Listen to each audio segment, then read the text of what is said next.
Hello and welcome along to the Bunch of Punts betting podcast, your specialist show for football long shot bets. Matthew O'Regan alongside me. How are you? Yeah, I'm brilliant, mate. Nearly the weekend, sun's out, so I can't complain. What about you? Come on! Yeah, I am good. Work don't know it, so I'm a little bit fucked if they listen to this, but I don't think they do. I'm going to call it quits about 12 tomorrow. I'm going to Portman Road, so I am buzzing. Driving or train? God, no, we're getting a train, staying over as well. It's Yeah. a lovely place. Away pub is quality. Like straight as soon as you leave the station, the pub's literally there and right by the ground. What's it? Can't remember the name of it, but we had them on a Thursday night last year, and I got there like 3 hours before kickoff. Just spent ages in the pub. They give you the whole pub. It's literally in between the station and Portman Road, so it's quality. It's a quality pub. Yes. What are you doing this weekend? Are you off to Brighton's game by any chance? No, it's the rare game I'm missing because I'm going Edgbaston for finals day cricket because we bought the tickets this time last year when they went on sale, and last year it was Ipswich at home I missed. A shit 0-0, and this year's one of the best away days in Bournemouth I have to miss, but don't mind. It's going to be a 12, 13 hour day of drinking, so I can't complain. You can't complain at that. Right. Oh, I've got to do it. I've got to do it because I did it when I was doing well. So last weekend I had the stinker to end all stinkers. I went heavy in Newport v Bristol Rovers and the referee got changed, but he's back on again this weekend. So I had a few bets. I voided two of them. Or just for clarity, I have voided the Bristol Rovers win and the keeper to be carded because the bet would have paid out on both of them because Bristol won. But I couldn't be bothered to work out the minor profit, so I've just given my money back on them. Obviously, the other two are losers. This is all boring. You did a lot better than me, which wasn't hard, but you had both teams to score no, Linney to score, Carlisle Truro got up. It was an half-decent goal by Linney, weren't it? Unbelievable. I couldn't, but how that bloke's 28 and never played in the Football League is ridiculous. He is so good. I can't believe he squeezed it in from that angle. If you haven't watched it, go and watch it. Buxton also won, and both teams scored in their victory in Oxford. And Worthing over one goal, just about scraped in at Dagenham and Redbridge. What was there, like 7, 8 goals in the end there? Yeah, 5-2 Worthing, but honestly, it could have been more. Worthing absolutely played them off the park. I oppose Dagenham every week. I have been so far, and I didn't realise how bad they were. I was at the game, and genuinely it was comical how bad they were. The two centre-backs, in particular, Trent Rendell, I thought it was just me seeing it, but he's been getting dog abuse on Twitter, bless him. They've had to turn comments off on his birthday post and everything. But they were shocking. Like, the amount of times Worthing just pass, there'd be 3 players available and not a single Dagenham player would move. I think it's so toxic there, so I'm going to continue to back against them every week until manager's gone or they turn it around, because the way they're going, I think they're doing back-to-backs. To back? After 2.6 title favourites, I said it was one of the worst prices I've ever seen, and I think they're doing back-to-back relegations if they don't sack the manager soon. I think if they lose on the weekend and the cup, manager's gone, because the assistant stepped down today, and the assistant is very good. Jerry Gill is very good assistant and a good manager, so him stepping down suggests all is not right. Did you not fancy getting against them this weekend? The FA Cup is FA Cup, and the prices, I will be having them in a hand, like Ben Bedford. I'm going to be having goals in handicap probably tonight or tomorrow in a VIP, but the price there, Bedford are only 2.7, I think it is, to win. So yes, short for this podcast. A little bit short on that. It's not really on it, but I need to tell you about it. So we've been talking, and we're going to mix it up from next week onwards. Non-league nerds, as we threatened to do a few times last season, that's permanently moved to its own show. That's not going anywhere. We're just going to have a little bit of a rejig for the outrights, because we're tipping a lot of bets, and we were just talking, it's not really what we set out to do. So as of next week, we're having a bit of a reshuffle. Unless there's any outstanding, like, crazy price nuts angle we have to share, we're going to be moving forward. We're going to be building group ACCAs, not restricted to any time, any market. We just want to make it more fun, less bets, bigger prices, and hopefully loads of winners. So as of next week, Non-League Nerds is going to have its own show, same feed, same. I was bringing in Matthew, bringing in all the brilliant non-league insight, but Bunch of Punts podcast, it's going to be exactly that, like real special, like weird niche long shots and group bets. So we're going to look to do We were like, saying before the show that we don't think many people listening, we could be wrong, so let us know if we are, would follow each bet like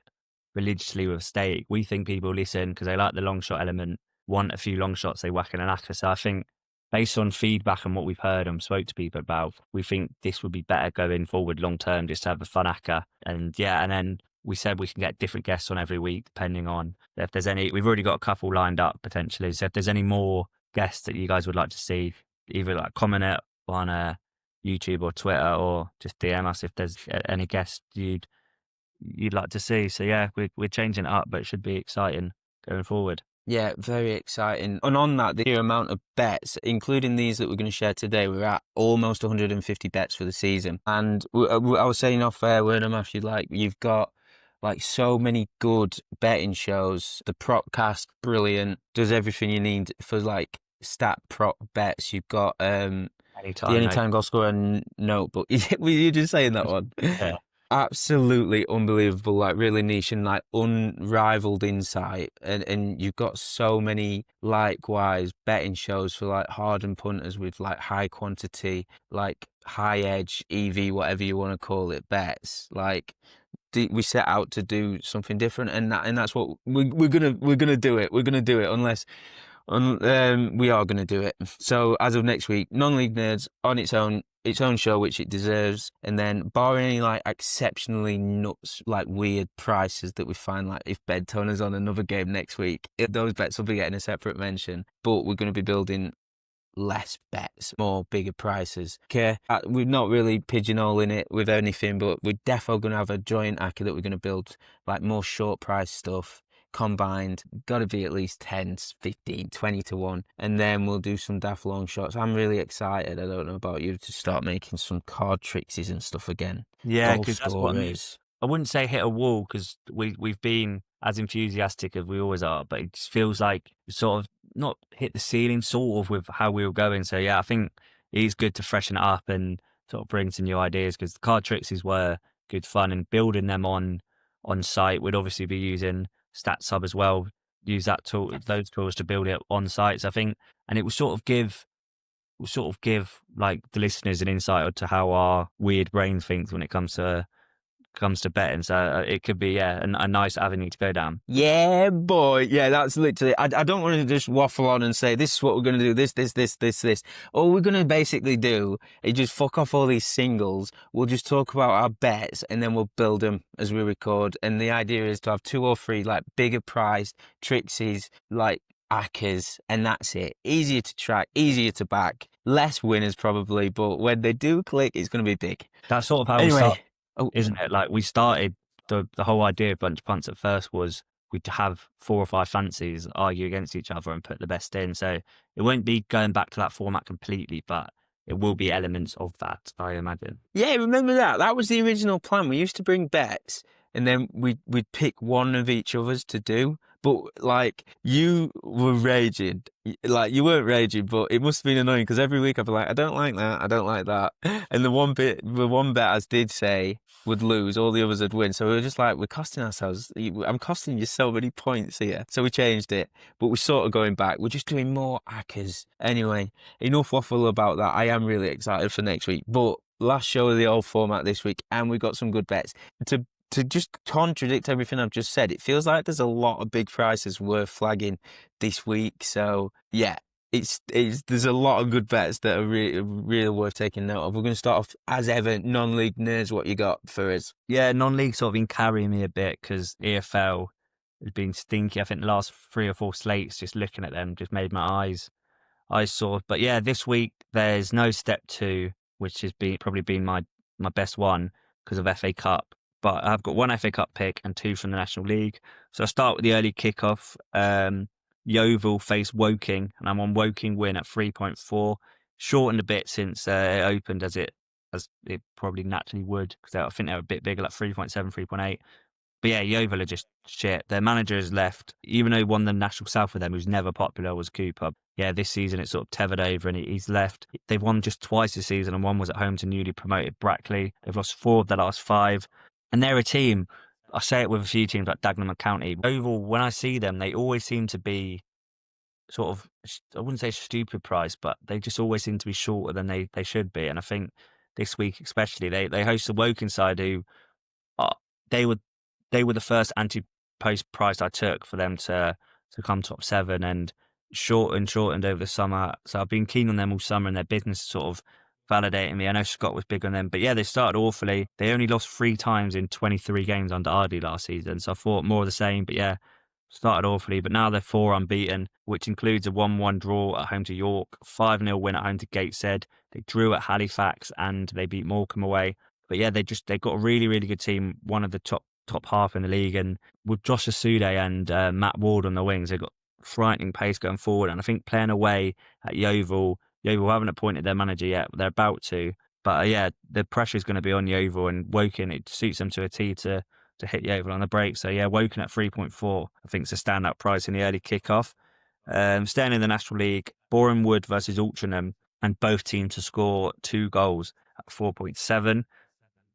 Boreham Wood's fast start to the season really, really surprised me, as I thought they would be shit. I watched them a couple of times last season, like live, and they were a team I just never really understood. But they snuck into the playoffs, and all the last year there was 5 or so teams that missed out on the final day. Boreham Wood were the one team couldn't go up. Them and Maidstone couldn't go up on the final day, and they were the 2 in the final, and they snuck up. But yeah, the game's averaging just shy of 3.5 goals per game, which surprises me. They've scored 2 plus in 5 out of 7, only blanking against Rochdale on opening day and a defensively resolute Hartlepool who have conceded only 2 or 3 goals.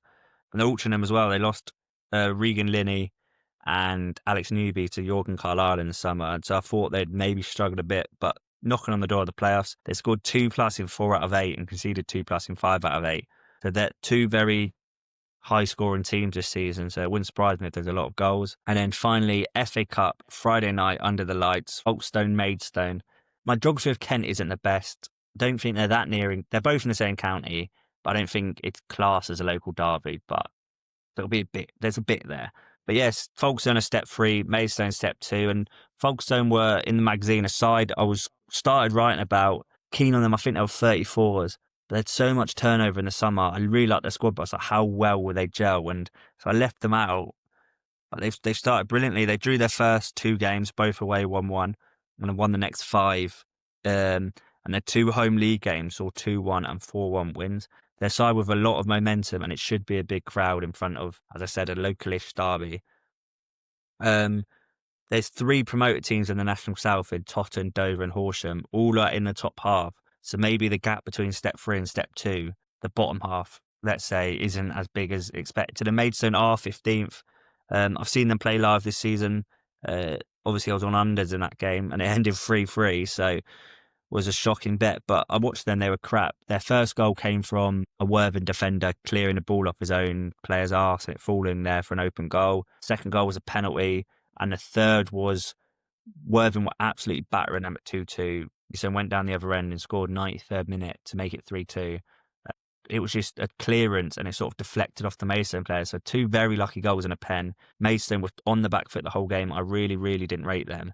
And pressure's on Ella Kobe now. And I think if they lose this, they're in trouble. Yeah, they're 15th. They've lost their last 2 3-0, including at home to newly promoted Horsham. And I just think Maidstone don't have they've thrown away a lot of games late. And I think if they're under pressure against Folkestone can make the most.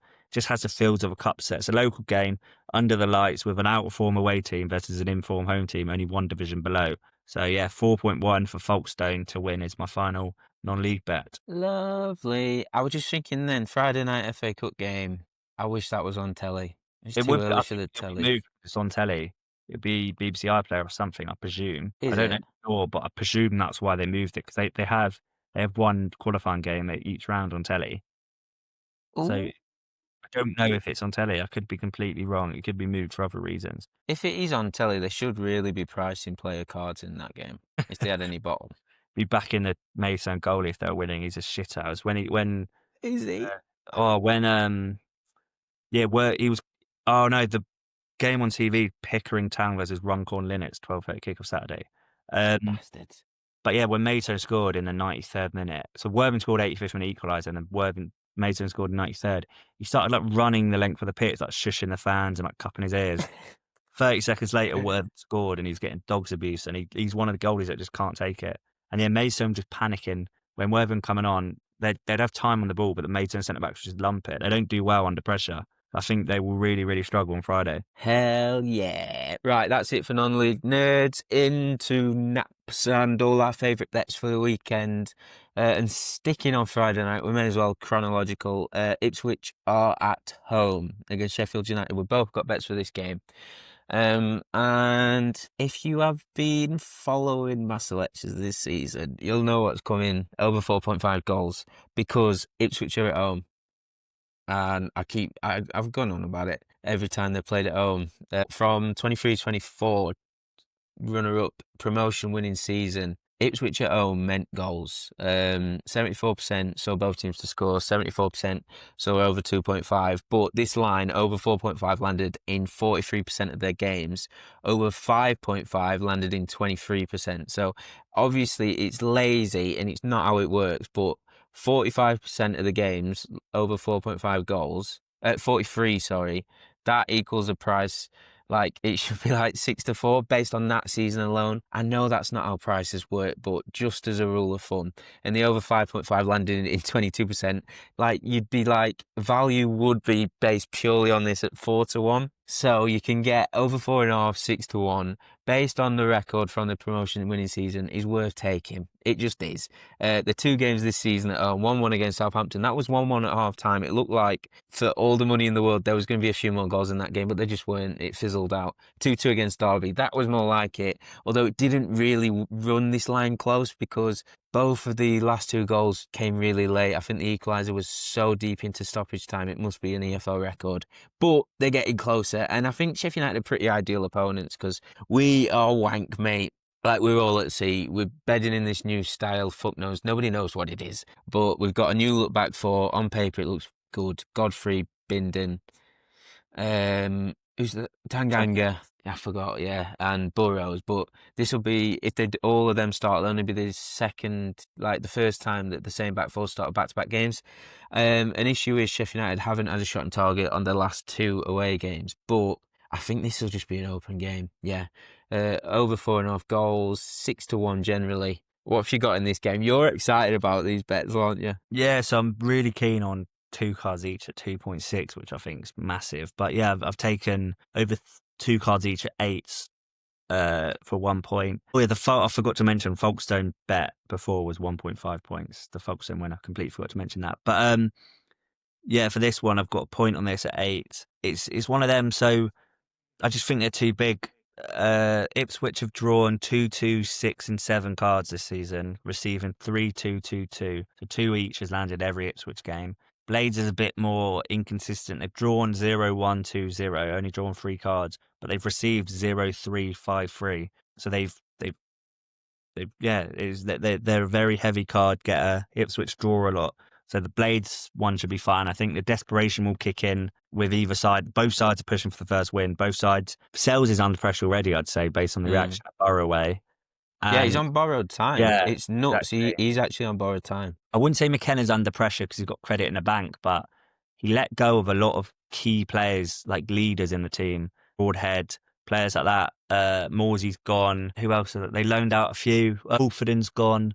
Benny's come to us. Yeah, and Weird. a lot of key players, like, not just for their performances, just like they were a very tight-knit group. So he sort of disbanded that. So I think if results start to turn, it could get quite toxic in the dressing room and in the crowd. So I think both teams are under pressure. And I know you said United is shit, but they were a side expected to do well this season. And it was an angle we were on last year with the top teams. And I think before the season, these were 2 of the 4 favourites, I think it was. You'd have the relegated 3 and Southampton, Blades up there. I think pre-season there's 2 of the 5 favourites or whatever. So, and they were very big card counts. I think that plays a factor. Ref is Hallam. He's inconsistent. He showed 7 in Borough versus Swansea and Watford Southampton, but 0 in Wrexham Wednesday. So if you catch him on a good day, there could be cards galore here. I just think the 2.6 for 2 each is big. But yeah, I'm having 3 cards each at 8 for a point. I think it is far too big a prize. Lovely stuff. I'm just putting in the record now. all of those bets wrapped into a bet builder with 365. So that's over 4 goals as it appears in the bet builder, over 2 cards for Ipswich, over 2 cards for Sheffield United. So that's at least 5 goals, 3 cards for Ipswich, at least 3 cards for Sheffield United. Old money, 45 to 1. Worth it. Yes? Yeah. I'm just you do your next bet. My phone's about laptop's about to last. I'm just getting a charger. Quick. Right. Next, I'll take as the early kickoff in the championship. Rinse and repeat. Ben Toner's got the game, allegedly. He was supposed to have the Newport Bristol Rovers early kickoff last weekend. I didn't realise, and I still don't know why, but he got taken off that game. I am going to speculate. Of course, it's speculation. It might have had something to do with the red card he gave in non-league against Marcus Dewhurst in the midweek before. I don't know. I can't find it anywhere why he got taken off that game. But according to the official EFL website, he's back on Oxford Leicester, back in the Championship. So it's just rinse and repeat. All the same stuff I said. Basically, if you missed it, he gave Harvey Davis, Crawley's keeper, a yellow card. He's only done 2 games in the league this season, EFL league that is. He's booked 1 keeper. Last season he booked 20 in 36 appearances. And I did some digging. I don't know if I said it on the show, but at minimum odds of 10 to 1, just as a blanket price, if you back double chance and said team to win for both teams in all of his games, you would have made 108 points profit last season. So any opportunity you get to to back keepers to be carded, and the other bet builders I do, it's worth doing, even though we had an absolute stinker last week because he got taken off the game. So that's what I'm doing anyway. Long-winded way of telling you, but these are the bets that they'll be in the sheet. I've already put them in the sheet. So if you're listening to us, you can switch to YouTube, skip to the end, and they're all listed. But it's Oxford double chance, and their keeper Jamie Cumming. It's just Jamie Cumming to be booked. 14 to 1, 365. Point on that. Oxford to win and Cummingham. It's coming. I don't know why I keep saying Cummingham. Oxford to win and Cumming to be carded. That's at 33 to 1. Half a point on that. And it's the same bets with Leicester. Leicester double chance. And it's Jakub Stolok to be carded. That's at 8 to 1, 365. Point on that. Leicester to win and Stolok to be carded. That's at 14 to 1. Half a point on that, 365. And I almost forgot. I do this just for the shits and giggles.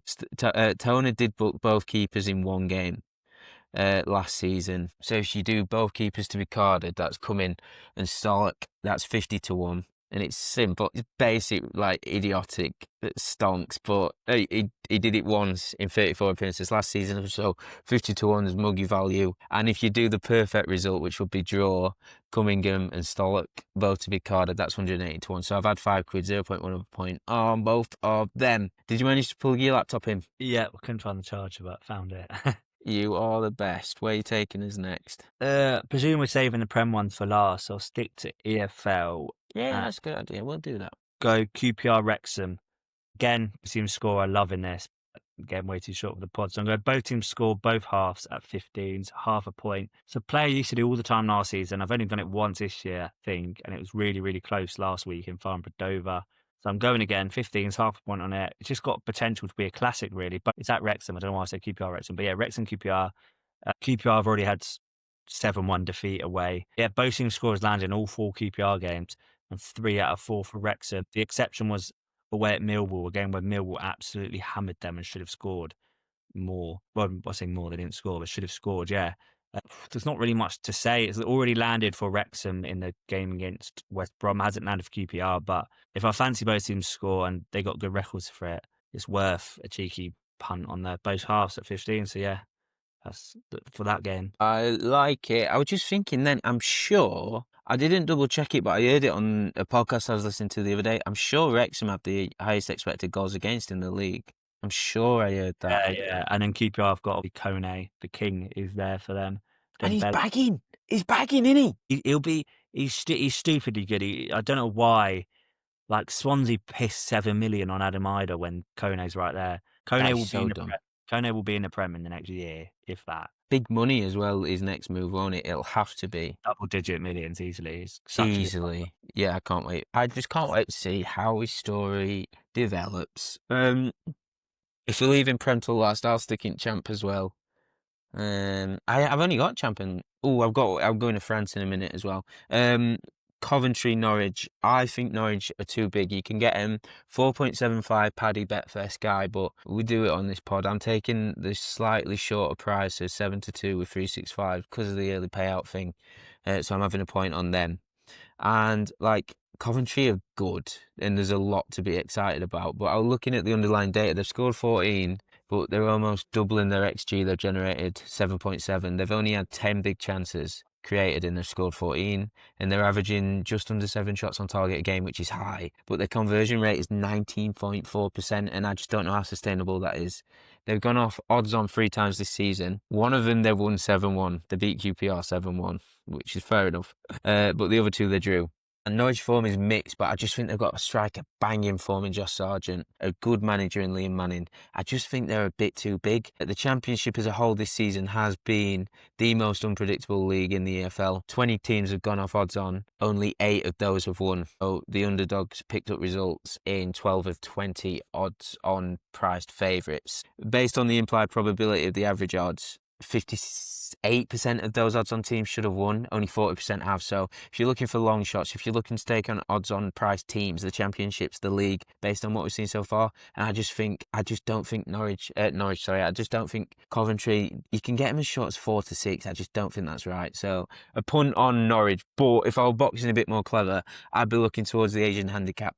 Nonetheless, where are you taking us next? Disappointed you didn't go for the win and both teams score at 8. You were right there, weren't it? Have you? Are you? No, I haven't, but disappointed in you. No, I've got 2 from League One, so I might as well rattle them both. Have you just got Prem left, or? Yeah, I think I've just got Prem left now. Sound, I'll do both my EFL then. First, I've gone Bradford, Huddersfield, and I've gone Joe Taylor to score at 3.6, a point on that, and half a point on the brace at 19s.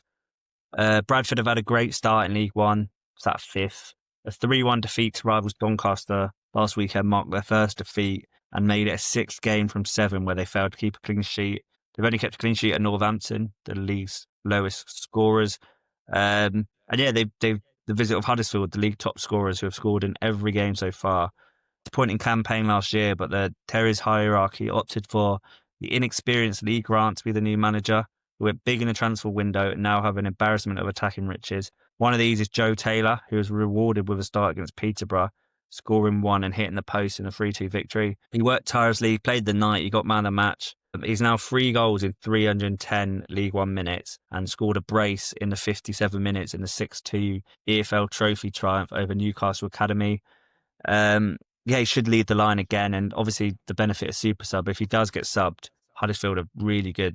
Alfie May was on the bench last time, didn't come on for him, but he could this week. And yeah, against a leaky Bantam's defence, Taylor looked really, really good values to add to his goal tally. So I'm having him goal at 3.6 for a point and brace at 19s. And then I'm going Stockport Cardiff over 10 corners at 3.4. For one I sort of noted down just for one to delve deeper in, and then Matt Kirby sent me a message and then listened to it on the Propcast, which we mentioned earlier is a very good podcast to check out. They're on this as well, so sort of nabbed it from them shamelessly, but Matt won't mind. I've given him the credit. But yeah, Stockport's 3 home games, they've had 16, 16, 12 corners, and Cardiff's last away game saw 13. Cardiff have hit 5 corners a game on average this season, and Stockport have hit 5.57, so that should equal out to about 10.5, 11-ish. Yeah, so 11 plus corners at 3.4, I think it's a lovely price for 2 attacking sort of teams. It could be end to end, so it wouldn't surprise me to see a high corner count. I love it. It's so unlike you, that bet, but I love it. Right, so into the Prem. I think the first one on my list is chronological wise. I think it's Everton v Villa 3 o'clock on Saturday, and I'm doing cash card 11-4 Paddy Power. So I'm guessing he'll be on Betfair, and I think he were on Sky at the same price. And it's just all about the man he'll be opposing. Jack Grealish drew 7 fouls in his last appearance. I was on Doherty to rack him up, but he didn't even play. But he drew 7 fouls. That was against Wolves. And I think he drew a card from your right back. Who is it? Yeah, we're Weefa. Only one. Yeah, generally, I looked. Weefa only made 1 foul, but it's, Grealish sort of just toyed him into it. He sort of took a touch. Weefa came in and bang. He only needs ready to. Because you get some players like Veltman racked up 5 fouls, one a game, but none of them are booking worthy. Whereas you only need 1 foul in Grealish to be booked, really. You know what he's like. And I think both of these players were booked when they both met last time. Obviously, Grealish at City, Cash at Villa. And you do have the added bit of juice in Grealish used to play for Villa, bit of a Villa legend. So lots to like there. Cash card, Paddy Power, I'm tipping it with super sub just in case. 11-4 point on that. Where are we going next? Yeah, I've got quite a few Premier League card prices because one of them, but I looked at some of the prices. I was doing an article for it and I looked and I was like, fucking hell, there's some good prices here. So starting with the early kickoff, Arsenal, Forest, and Zubimendi's 5-1 to be booked with Bet365. So I'm having a point on that. Sometimes you have it with the bookies, like we say it with non-league, sometimes they don't clock on to certain teams. Certain players as well, they just don't seem to clock on to if they become dirty or move position. And Zubimendi seems to be one.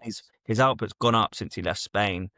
Teta was chasing him for ages and he's been rewarded with 90 minutes in all 3 games. He's made 3 fouls so far and got booked against Liverpool. Centre mid booking against Forest was an angle where I was on quite a lot last season, and because it got Anderson, who's won 1.76 fouls per night, and Gibbs White 1.28.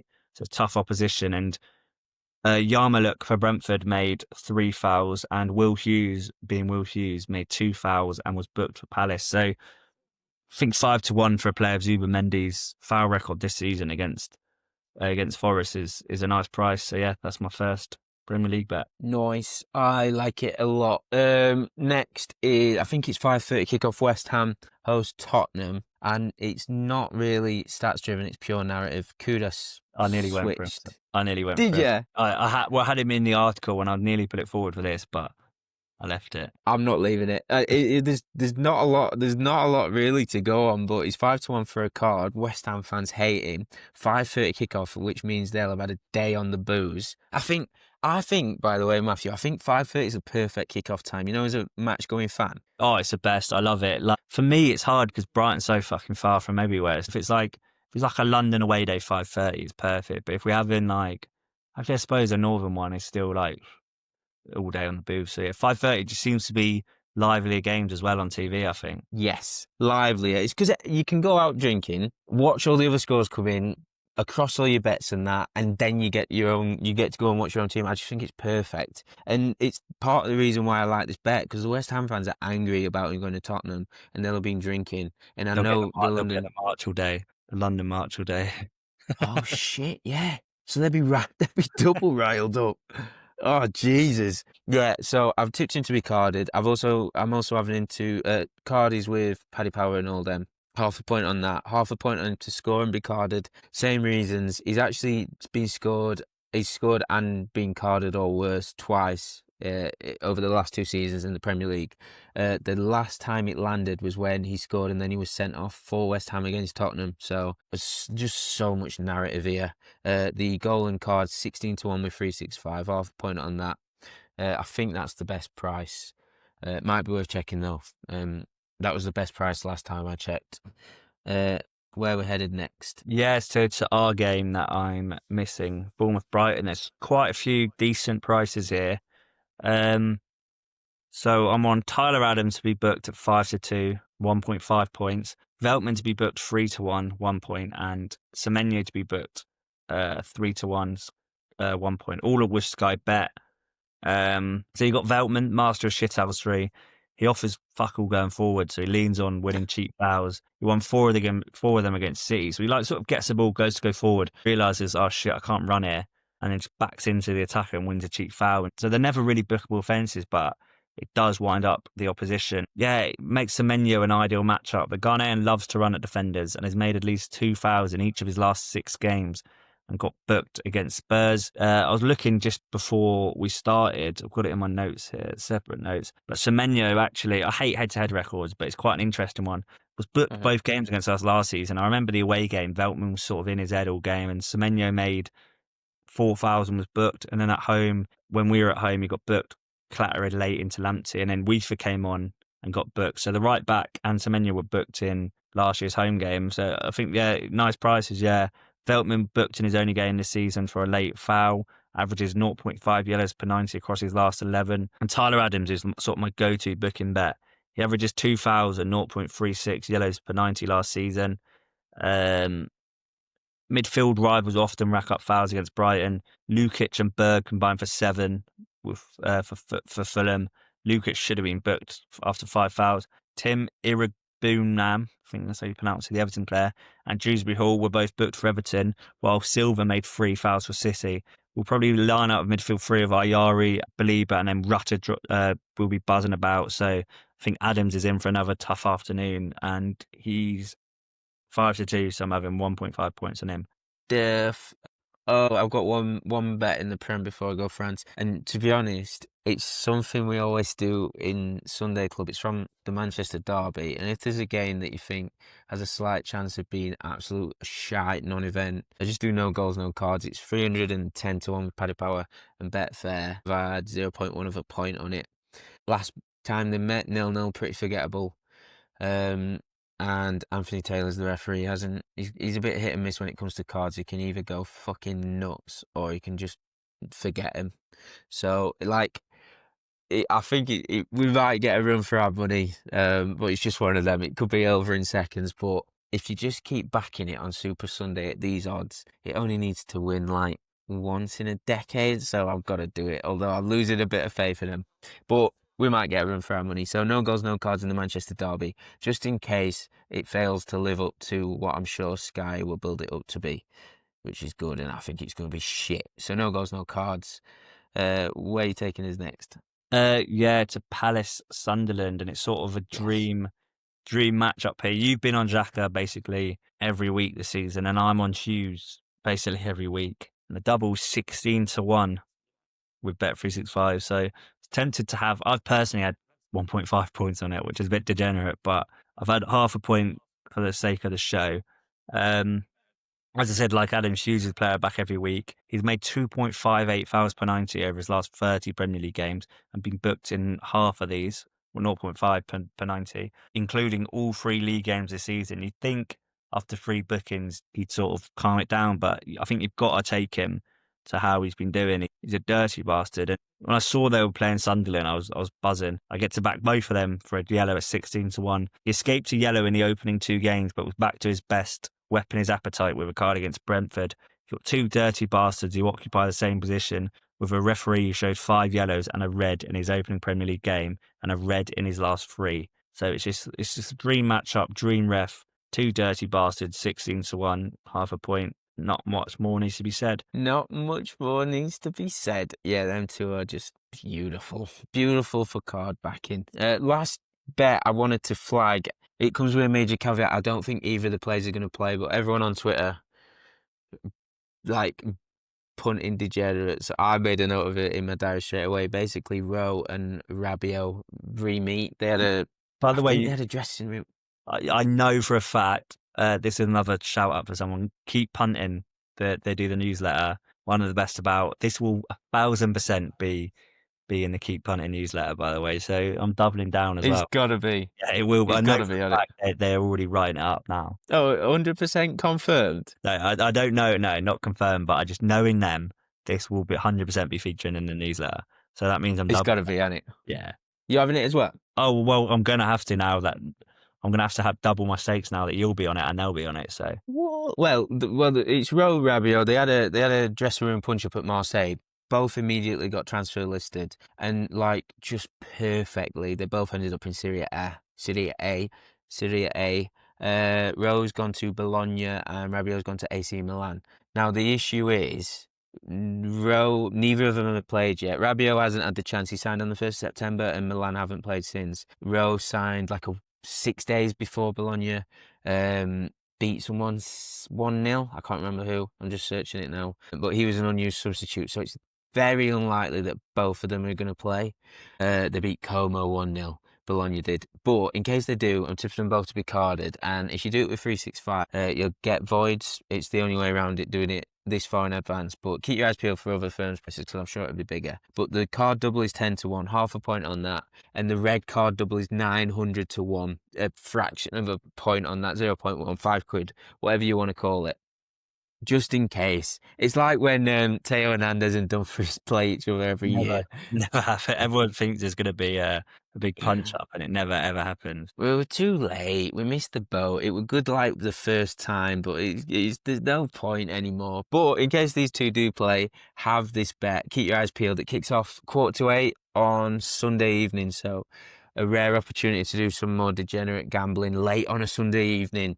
You can't say better than that. But there's also the chance that one of them plays and the other one doesn't, or there's also the chance that they're both on the bench. I'll try and be across it on my Twitter, but definitely keep your eyes peeled as they both come off the bench because you'll get even better card prices and they're probably going to punch each other again. That's what we can hope. But yeah, it's one of them. It's one of them. Everyone gets excited for. It never ends up winning, but you've got to be on it in case it does. You'd rather lose your half a point or point, whatever it is, on the bet losing than not take it and see it win. That's the way I look at it with certain bets like that. God, yeah. But I'm just saying, there's a massive possibility that neither of them or one of them don't play. So keep your eyes peeled for team news. Yeah, boy. Oh, you got one more bet, haven't you? And it's a goodie. Yeah, again, I'm having 1.5 points on it, and it's Sasa Lucic to be carded for Fulham against Leeds at 3-1. Sort of like a wet dream this weekend with Hughes, Adams, and Lukic all sort of backable singles. I can't believe what I'm seeing. Serbians made 2.52 fouls per 90 and 0.46 yellows per 90 last season. So he should be way, way shorter. He's made 5 fouls in the league this season, and he only avoided a card in the opener against Brighton somehow. He's been booked in both international games, including against Latvia. So yeah, you could tell he's a dirty bastard. 4 out of 5 games this season he's been booked. Yeah, to put it simply, he's a big dirty bastard, and I just don't know why it's 3-1. So I'm having to have 1.5 points in that because I just think it's ridiculous value. Yeah. We're saying literally never seen him this big. Like he's never bigger than 3.4, is he? Sometimes I see him I rarely see him above 2-1, really, to be fair. It's a stupidly big price. I don't know why, maybe because it's against Leeds and they expect domination. It's got to be. But again, like I said, he got booked against Latvia. It was shit. He lives for it. He does. He fucking lives for it. Right, before we recap, I was just double checking and more prices are available for that Row Rabiot double. Best prices with Ladbrokes and Coral. Fuck them. They are idiot firms. But Paddy Power offering just over 15-1. William Hill offering 14-1. And I feel like if this is going to be a popular pick, these prices are going to go. So yeah, time is of the essence, but make sure you back it with a firm. Do you know, Matthew, what? I don't even know if William will offer you cash out. I don't know. Paddy will. I've been clicked with them for ages. They're shit, William Hill. Yeah, this is. I'm just going to tip it with 365. Sky are also bigger than 365 though. But if you can have it with other firms, do. But just be careful because I know Paddy will offer you cash out. But I don't know about William Hill. And fuck knows with Sky. I just don't know.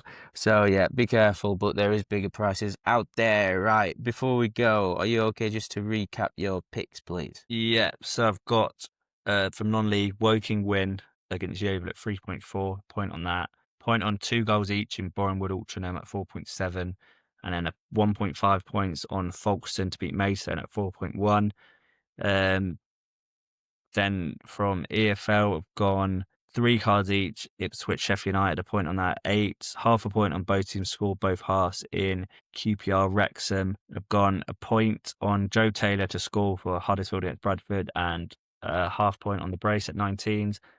A point on over 10 corners at 3.4 in Stockport Cardiff.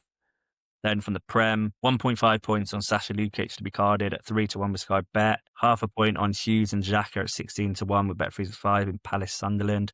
1.5 points on Adams at 5-2 Sky Bet Bournemouth Brighton. And a point on Veltman at 3-1 Sky Bet. And a point on Semenyo 3-1 Sky Bet.